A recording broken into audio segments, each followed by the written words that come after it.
Okay, I've got audio.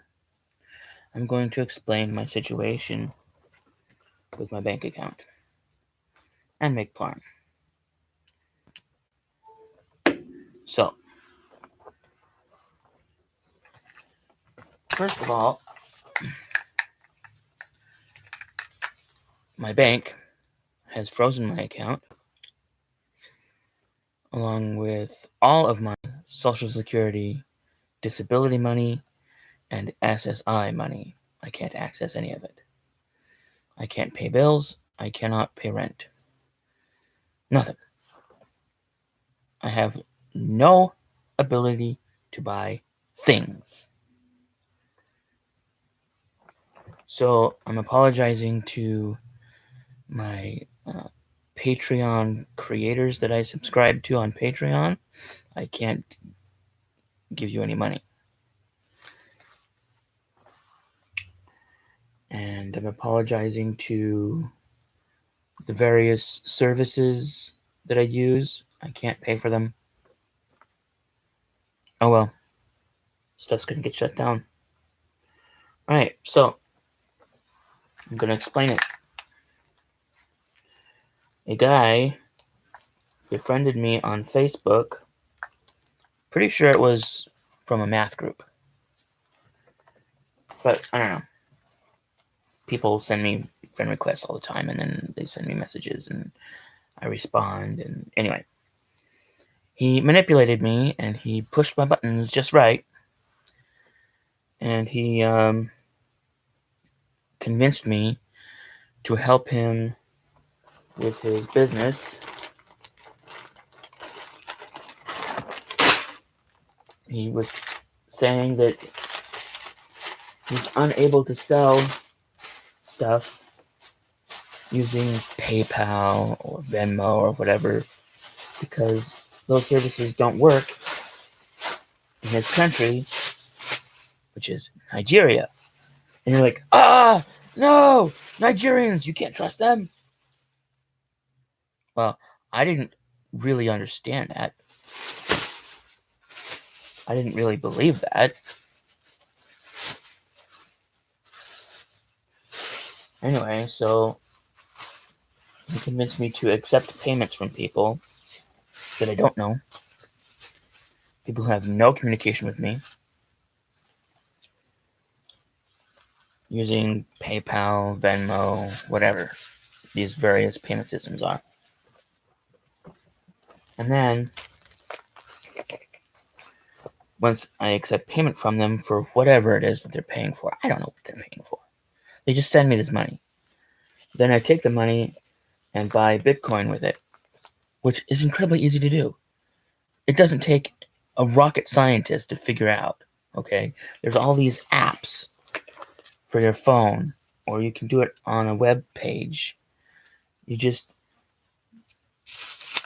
transfer money to the app or whatever, to your account on that system, and you make a purchase. Just like purchasing anything. It's not hard at all. It's not complicated at all to purchase any kind of cryptocurrency you want. So that's what I was doing. Somebody would send me like $50. I would transfer the $50 to like Coinbase or what was it? Cash App,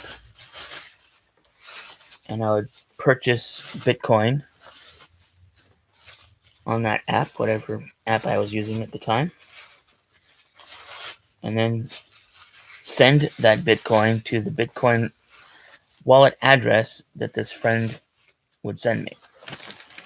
And for a while, everything was fine. Somebody would send me money, buy Bitcoin, send Bitcoin, no problem. Transaction over with, no headaches. But then, all of a sudden, people started claiming fraud, that they had been scammed, and they would take their money back. And whether I liked it or not, their money got refunded out of my pocket. from my money, from my SSI and disability money that's supposed to, keep me alive. And what recourse did I have? None. I couldn't take back the Bitcoin I had spent. It's gone. I was so mad. I told this friend from Nigeria what happened, and he said, "Oh, I'm so sorry. I'm so sorry. It will never happen again." But then it happened again, and again, and again, and again, and again, and again, and again, and it was driving me completely insane. And the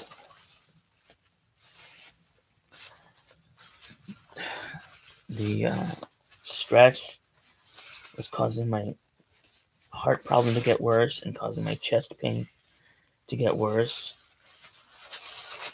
And then my bank, Capital One 360, froze my bank account with all my money and told me that they had decided to close out my account, which they have not yet done, and send me my money in a check, which they have not yet done.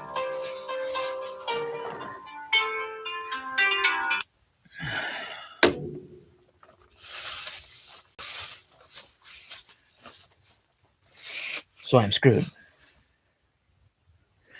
Worse than I've ever been screwed before by these scammers. Because now I have no money at all.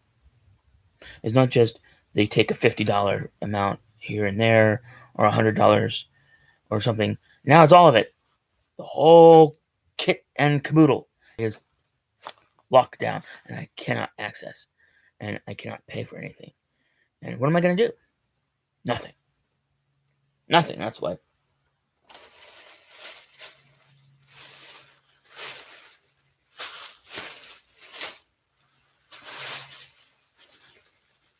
And I've been battling depression and suicidal thoughts.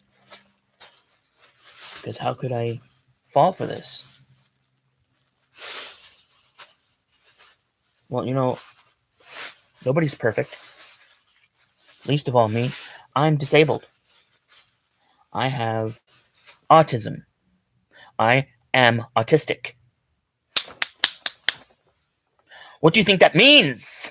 Do you think my brain is perfect? Just because I'm very clever at certain things, just because I have a high IQ, doesn't mean I'm not vulnerable to being scammed, to being conned by a con man. Because that's what this person is, a con man. He makes himself seem like a young guy in his early, 20s or late teens that just wants to get started on a business idea selling shoes. He showed me pictures of the shoes on racks and he told me this is what he's doing and he just wants to sell shoes and it's a completely honest business venture thing and he just needs help accepting payments and getting the shoes sent off to people and stuff. And that's not what he was doing. He wasn't selling shoes. People would give me money with a note like they bought tickets to a concert. I'm like, what? Tickets to a concert? Huh? And this one lady that did that then contacted me and said that the tickets were no good, that the tickets were fake, and she couldn't get into the show, and she needed her money back. And I instantly refunded her and told her how sorry I was, but I was not able to do anything about the tickets because I had absolutely no connection with that. I just accept payments. And she managed to bribe one of the security guys or whatever they are to let her into the show anyway.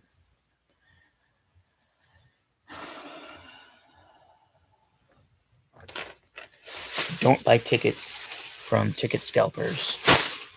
If you're going to buy tickets to a show, buy the tickets officially correctly from the actual event website, from the actual people putting on the event. Don't buy tickets from strangers.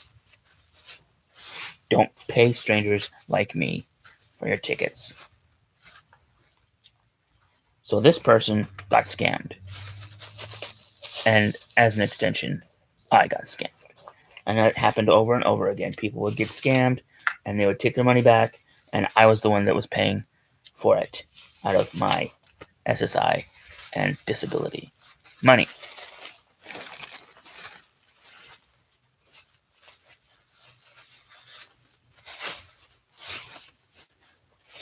And then I tried to explain all this to my neighbors on nextdoor.com. And oh, the awful treatment they gave me. I fully expected people to laugh about how stupid I had been, but it was worse than that. People were accusing me of lying. I'm not lying. This is what happened. People were accusing me of crying wolf and of begging people for money. I'm not begging people for money. I didn't ask anybody to give me money. Did I ask you to give me money just now with this video? No. Don't give me money. Don't. I'm not accepting any payments on PayPal, Venmo, Cash App, or any of it. Any of it. If I see a single payment from anybody on any of those systems, I refund instantly.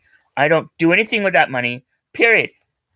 It's too stressful being scammed. From now on, I don't trust a single thing coming from those systems. If anybody gives me any money on any of it, I'm going to assume it's a scam. And I'm going to give that money right back. I'm going to be like, take it back. Thank you, but take it back.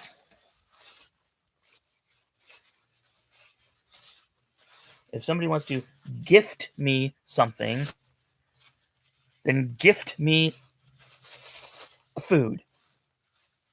Or gift me some plarn or some bags to turn into plarn.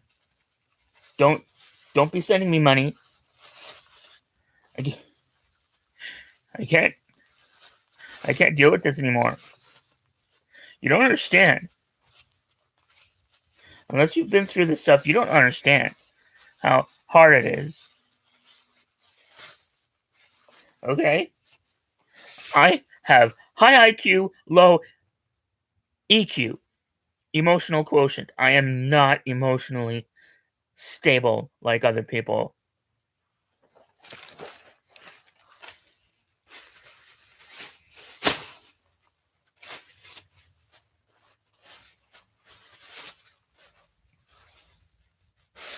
I'm sick and tired of people just taking my money and leaving me to suffer. I cannot buy things that I need to buy. If I don't have food in the house, what am I going to do? Nothing.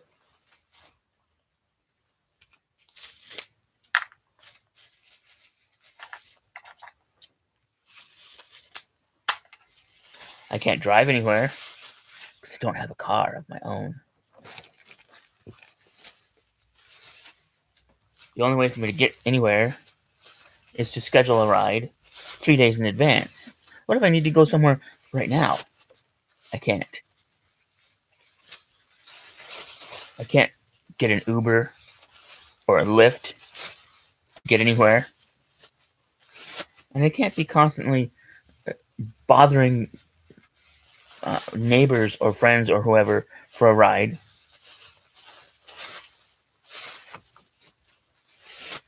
If I need to ride somewhere, I'm stuck. Right here at the house.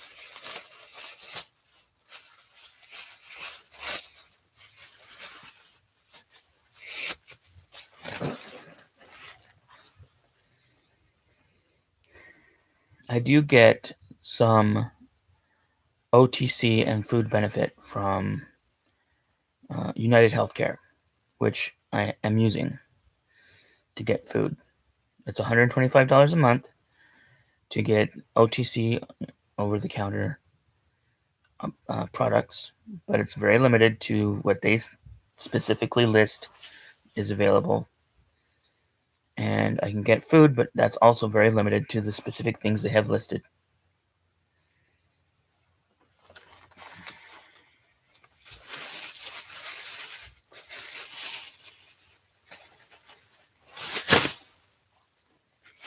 So I cannot use it to, say, order a nice hot pizza from Pizza Hut, or get a pizza ready to bake from Papa Murphy's. It's limited to getting whatever they have in their catalog, which is fulfilled by Walmart. So I can get on the Walmart's website or Walmart app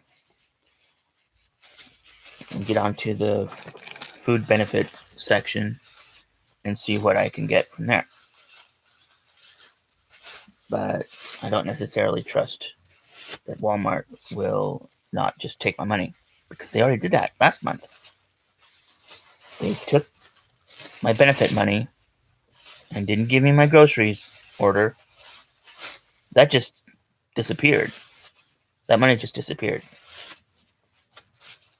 I contacted Walmart about it, and they said that they were going to be putting the money back in,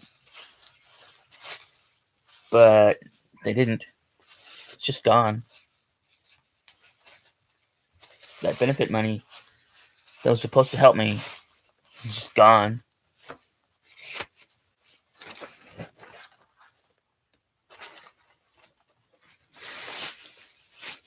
And then every month, the benefit resets to $125, no matter how much was in there remaining. Whether it was $125 or $120, it doesn't matter. The amount of money in the benefit account gets reset to $125. There's no rollover. And I didn't realize for months and months that I could have been using this to get food, to get groceries. I thought it was just for over-the-counter stuff, and most of the over-the-counter stuff I don't need most of the time. I'm not a senior, so I don't need most of the senior stuff. I don't have to get knee braces and wrist braces and so on and so forth most of the time. If I get a brace, I'm going to use that brace for months. I'm not going to need a new one over and over and over again. Some things like these Metamucil fiber gummies, very useful. I should get this once a month or something. Tastes pretty good. It's a lot better for me than the Metamucil powder that you put in a glass of water. I cannot drink that. It turns into goop very quickly, and I cannot swallow the goop. I've tried. No, I can't do it. Metamucil powder in water is nasty. I cannot. So, gummies it is.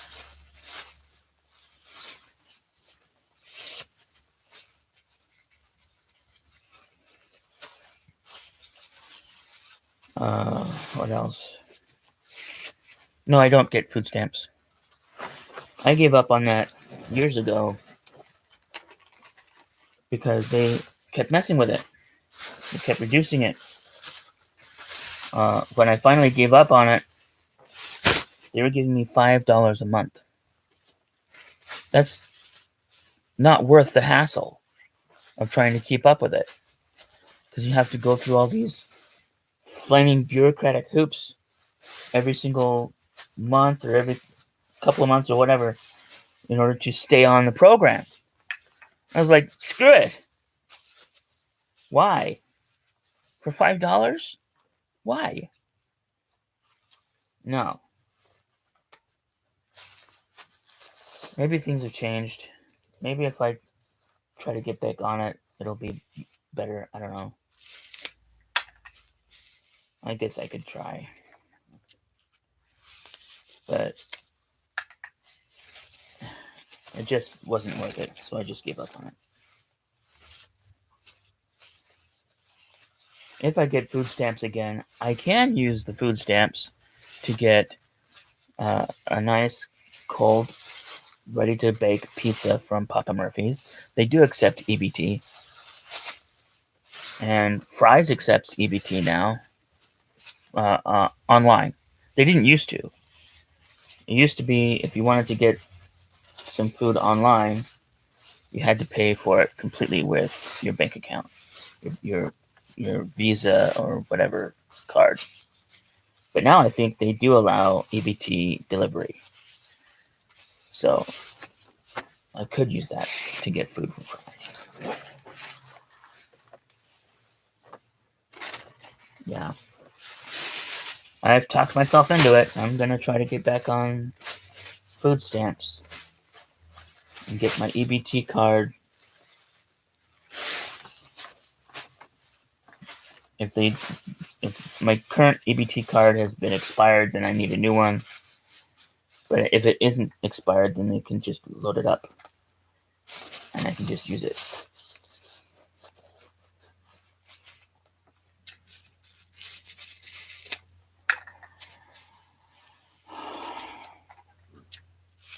The reason I got on Nextdoor.com is because I wanted to get to know my neighbors. I never leave the house, or if I do, it's not to mingle with neighbors. It's to go somewhere specific, like go to Fry's to get some groceries, or go to Walgreens to get some prescriptions. It's never to just hang around and chat with people. And where would I do that? My neighbors don't come out and chit-chat. They all stay in their houses too, or go somewhere specific. So I wanted to get to know my neighbors. Well, after being bullied by my neighbors on Nextdoor.com, I regret that. It made my situation worse. People accusing me falsely made things worse.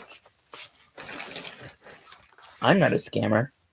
I didn't scam people into giving me money. Somebody else was doing that and using my name, using my account in their scams.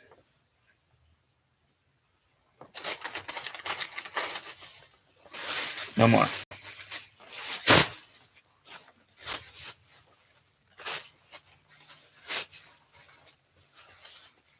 So that's what I'm going through.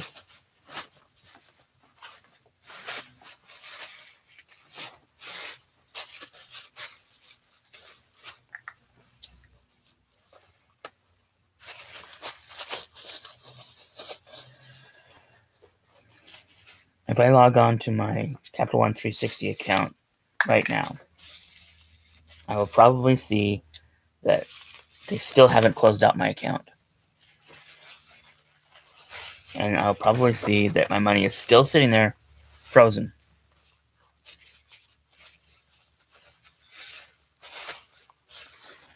This is yet another reason I want us all to switch to cryptocurrency.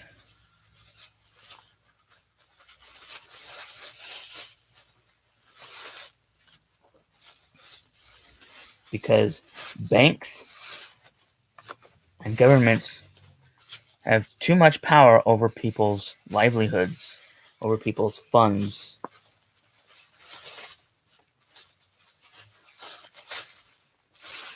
The government deposited money into the frozen account, even though I told them not to. even though I told them I wanted them to switch from direct deposit to that account to just putting the money in the Direct Express account that I started out with when I first got on disability. But no, they deposited my disability money and it's stuck there. If the government had instead given me cryptocurrency, I could have just told them, send it to this wallet address, and it would just be there very quickly, and then I'd be able to do whatever I want with it. No banks, no credit cards, no Visa, no MasterCard.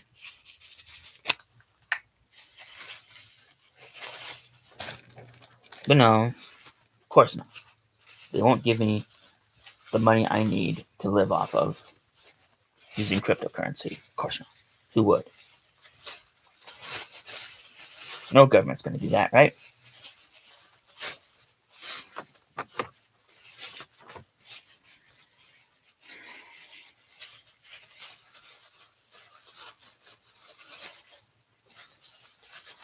I'm a big fan and believer in MMT, modern monetary theory, where a government controls the amount of currency that is flowing through the economy.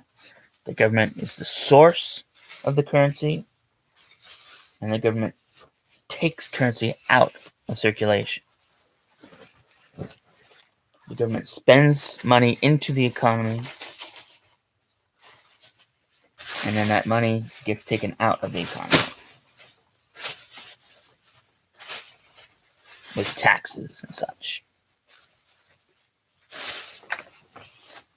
But banks are allowed to create money out of nowhere too. It's called fractional reserve banking or lending. That's what they're really doing. They're lending money they don't actually have. And they're allowed to lend more than they actually have as long as they have a specific fraction of their total lending actually in their account.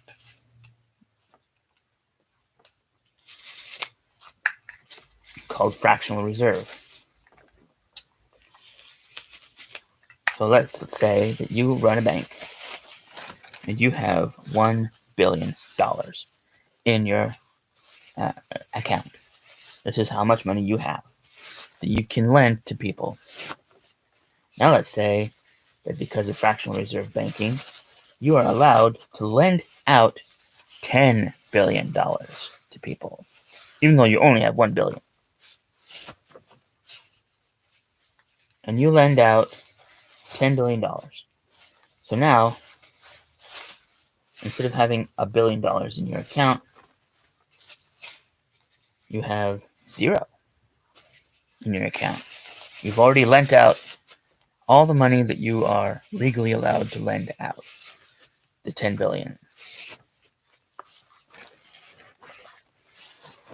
Now, all these people that have this debt are legally required to not only repay you the money that you lent out, they also have to pay interest. That's where the real money comes in, right? So they pay you back, and fairly quickly, you get back your $1 billion that you had because of all the interest payments that is rolling in. Eventually, you will get back $10 billion plus all the interest, because it takes a long time for people to pay back big loans. If somebody takes out a really big loan, they're probably just going to pay the minimum interest and the minimum payment may or may not include some of the actual debt, which is called the principal. You can pay down the principal when you pay your monthly payments, or you can just pay the minimum, which is only the interest. And if you're only paying the interest and not paying down the principal, then you're not removing any of your debt. Your debt is just floating. You're keeping it afloat, just at the exact same level. You're keeping it from increasing, but that's all. If you don't pay the minimum, it just increases. It goes over time. It just keeps accruing. That's what it's called. It keeps growing. So if you took out a $1 billion loan, that $1 billion loan will eventually become a $2 billion debt, or a $3 billion debt, or whatever. If you just don't pay, it'll just keep going up and up and up and up. And the bank loves that. The bank is very happy to accept constant payments from you while your debt increases. Oh, that gives them chills up and down their spines. They're like, "Ooh, yeah." Because they're getting money from you on a pretty regular basis, and you keep getting more debt.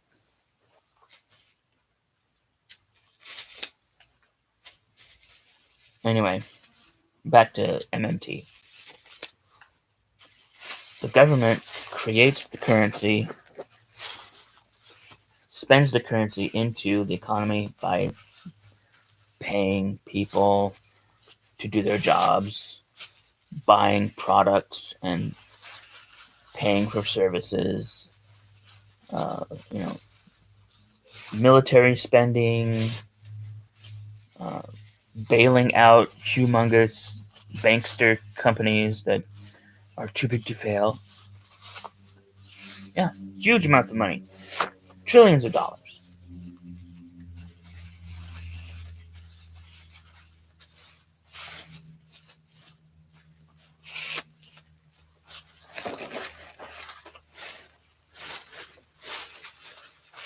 And that's why it's called fiat currency. Thing is, cryptocurrency is not fiat currency.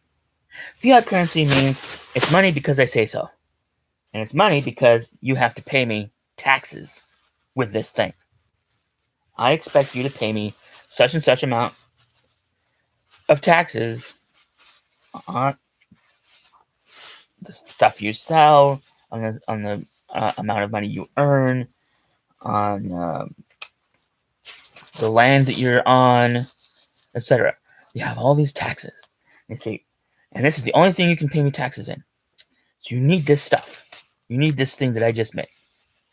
So it's money because the government says so. Cryptocurrency isn't like that at all.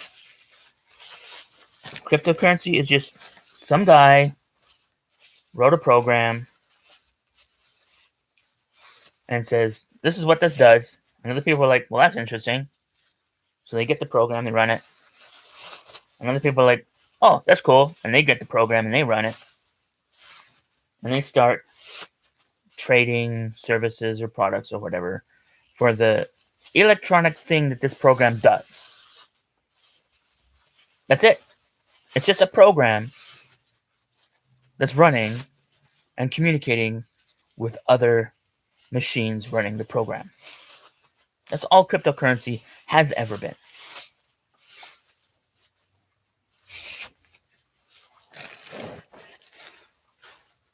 And you can tell a program to print out a crypto wallet on paper,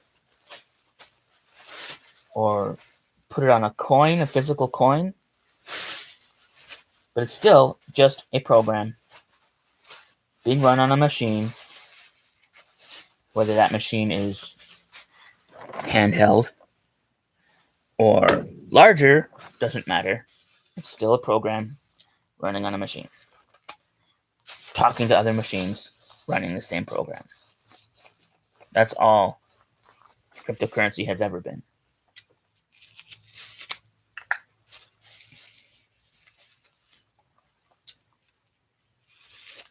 Cryptocurrency is money only because people decided that it's money, not because governments decided that it's money. People decided to trade this stuff back and forth. Just like ancient people would trade beads or feathers or pretty rocks or pretty bits of metal just because they decided to. They were like, oh, that looks neat. I'd like that. That's the only thing that makes cryptocurrency money. People just were like, oh, that's cool. I want some of that. Then came in the currency traders. People who were like, ooh, people like that stuff? I want to get involved in that. I want to see if I can make money doing that. Yeah, let's trade. I'll trade my USD money for some of that crypto. What's this? And that's what caused Bitcoin to become worth so much US dollars because of currency trading, speculation. It has nothing to do with how much expense goes into creating Bitcoin using computers to do what's called mining, which is just solving really difficult cryptographic puzzles in order to add transactions to the blockchain. It's publicly viewable by everybody and distributed, and making sure that every transaction on the blockchain is verified. But only the first machine to solve a block of transactions gets the reward for solving that block. Every other machine that solves that same block gets no reward. So there's competition to solve blocks as quickly as possible, because the one that solves it faster than anybody else gets the reward. The problem with that is speed takes energy, lots of it. The fastest systems out there for solving these difficult cryptographic puzzles chew up a lot of energy, and they generate a lot of heat, and it's difficult to cool these processors, so they have to have air conditioning to cool them, or liquid cool them, or whatever. And one of the best places to do this crypto mining is in cold places where you have natural air conditioning, not in hot places like in the middle of the Arizona desert in the middle of summer. That's really expensive cooling. Anyway, back to MMT again.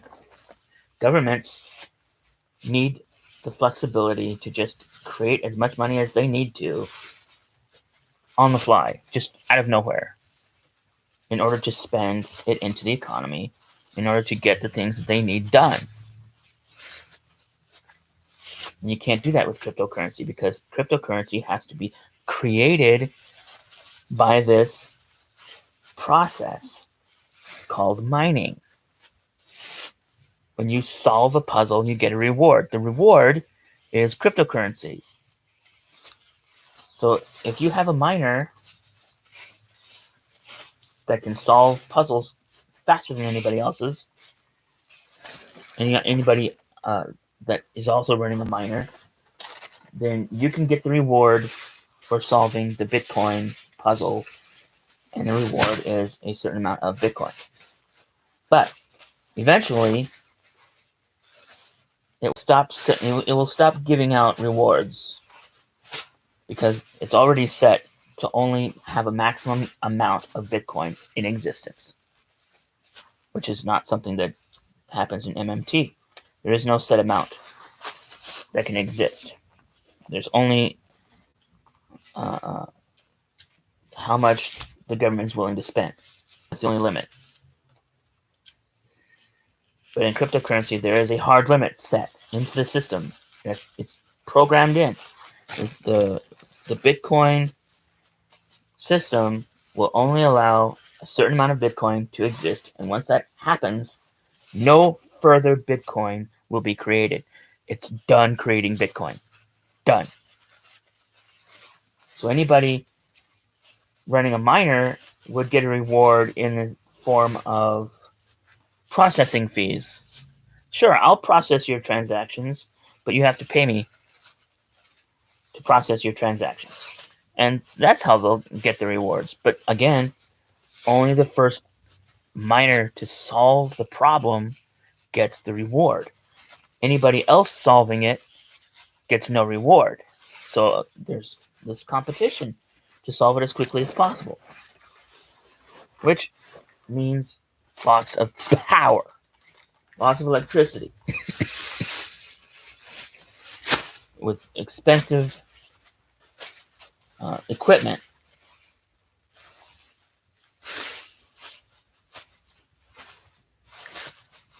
To get it solved as quickly as possible.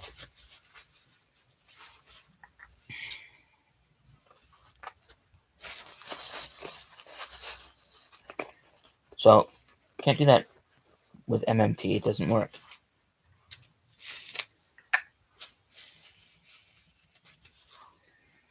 Unless somebody figures out how to do cryptocurrency in such a way that cryptocurrency can just be created out of thin air like the government does with USD. Just, this is how much of this crypto thingy I'm sending out there just because I want to. I just type it in and go. That would give whoever controls the cryptocurrency system way more power than anybody else using it. They just spend as much as they want, whenever they want. Came apart. Just a little nick in the bag causes enough weakness that I cannot use it. Just comes right apart.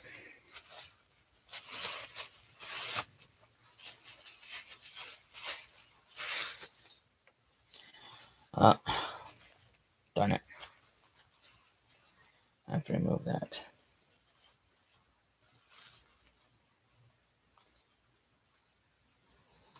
I should have checked it, and I didn't.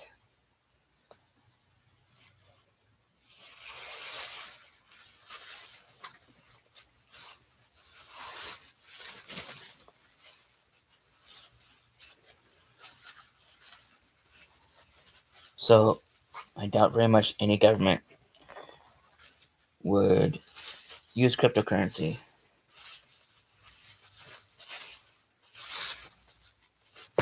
It would be like going back to the days of gold as our currency. And we're not going back. Nope. We're not giving up on MMT. We're not giving up on fiat currency. All the governments in the world, the advanced first world, absolutely needs fiat currency in order to keep everything going.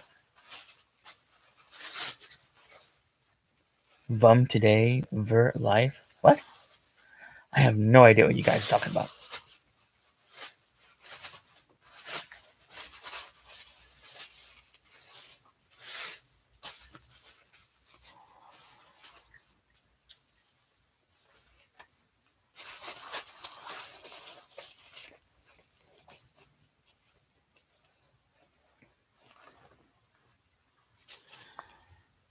It used to be that the government would send a check in the mail. You'd have to wait for however long it was.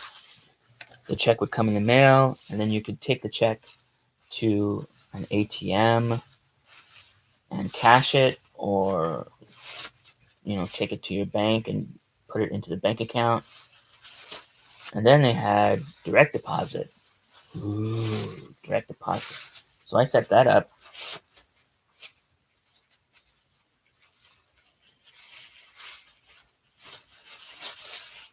And then they had this Direct Express thing. That's what they set me up with first. When I got on disability and SSI, they put me on Direct Express card. But my dad convinced me that I would need to use checks all the time. So I would need to have a bank account with checks. So that's what I did. I set up a bank account at Comerica Bank. And it was a brick and mortar bank. And the nightmare that caused, because I kept running into overdrafts. I told the bank, why do you allow overdrafts?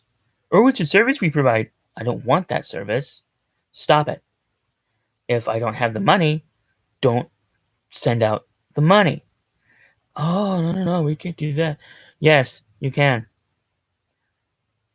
If I try to use my card to buy something and I don't have the money, don't let me use the card. Say, transaction denied. And I'll be like, oh, I guess I don't have the money. Oh, well, okay, whatever. It didn't matter how much it went over. It could be a couple of cents, and they would charge me $35 overdraft fee for a couple of cents over. That, to me, that is robbery. Why? I was so mad at them. I was like, if you don't stop doing this, I'm going to leave. I'm going to take my money and go somewhere else. And they're like, so? All the banks do this. No, they don't. I refuse to accept that this is just a thing that all banks do. A $35 overdraft for a couple of cents? No. So I found a bank. It wasn't a brick and mortar bank, but it was a bank. Capital One 360. I have loved Capital One 360 for over 15 years because they did not charge me overdraft fees. What Capital One 360 provided was a $100 small loan to cover any kind of overdraft, and they would charge a small percentage interest for that loan, and I would always pay it off with my next installment of SSI and disability money from the government. So I would only have that small loan for a maximum of 1 month.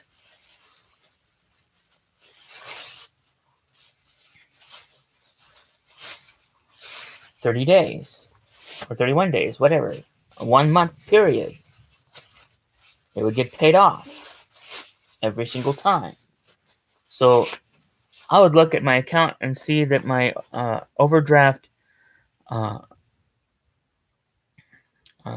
interest fee that I actually had to pay was like 2 cents. Going from $35 per overdraft charged by Comerica and other banks to only 2 cents per month. That was awesome. That was great. I was like, yay. I love that. And I got a book of checks. Well, for the past couple of years, or at least, I haven't had to use my checks at all. At all. Not once. So what do I need a bank for? I don't. I don't need overdraft protection that charges me $35 every single time if something hits and it's over. It could be 1 cent over, and I would get charged $35.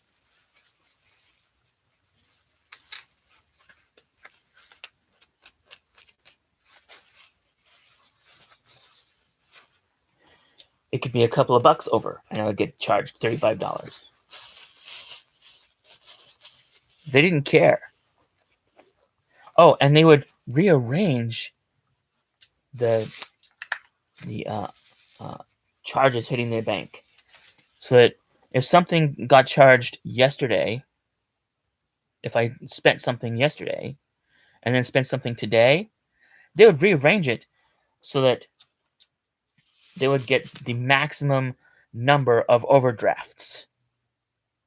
So, like, let's say I bought a pack of gum yesterday, and I bought, and then later that day I bought some M&Ms, and then later that day I bought some uh, uh, chocolate bars or something like that. 3 different things, right? And then today I spend a bunch of money, and all of a sudden I'm overdrafted. When I spent the money yesterday, I wasn't overdrafted. I had the money in my account. I looked. I saw that I had the money to spend on candy bars, M&Ms, and some gum. I had the money, and I spent it. But then today, oh, I have to overdraft. Oh no. No, they would rearrange it so that the charge that I do today gets processed first. And then those 3 little things that I got yesterday get processed afterwards. And those 3 little things are the ones that hit as overdrafts. So $35, $35, $35. What's $35 times 3? 3 times 5 is 15. 3 times 3 is 9. 9 plus 1 is 10. $105 plus the little amounts of money that I spent on those things. Total overdraft.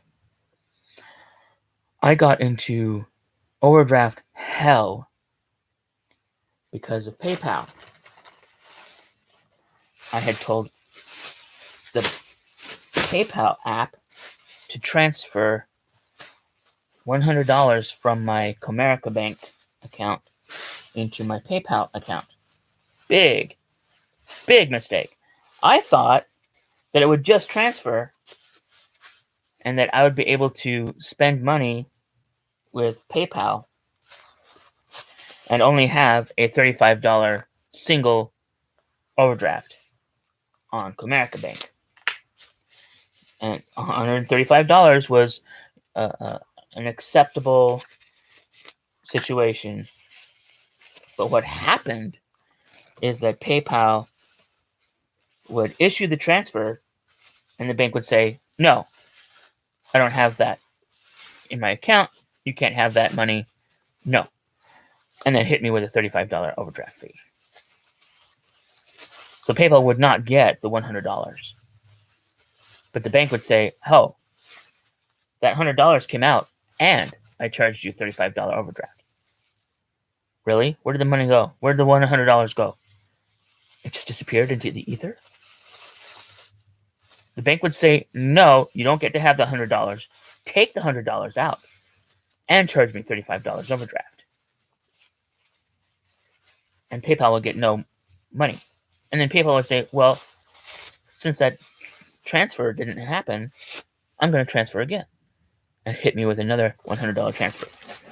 And it just kept repeating over and over and over and over and over and over and over and over and over and over and over and over and over.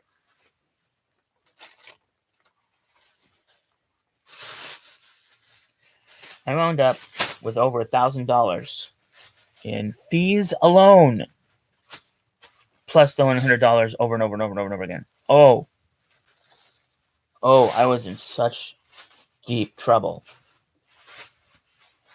I told PayPal, stop it. And they said, well, we can't. It's automated.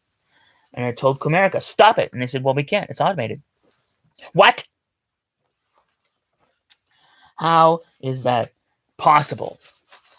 That these 2 systems are so automated that no human can do anything at all about it.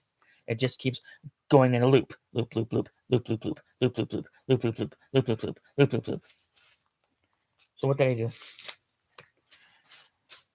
I convinced Dad to get a loan using the car as collateral to pay off the bank.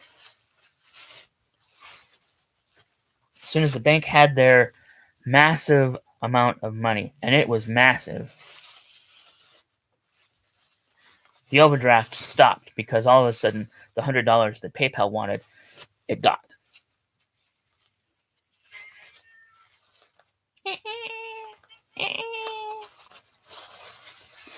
No, I'm not going to get up. I know you're hungry, but I'm not going to get up.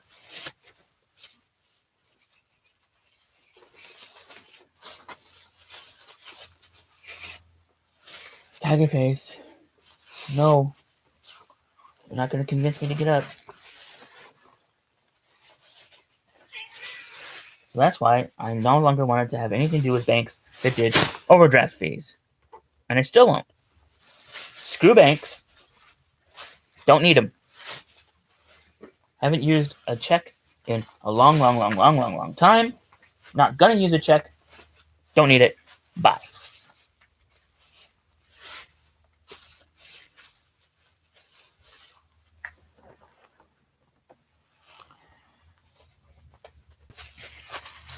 You wanna go outside? You do? Well, I don't wanna go up. I don't wanna get up and go let him outside. I'm making plarn. Sounds like Dad's home. So it's time to go.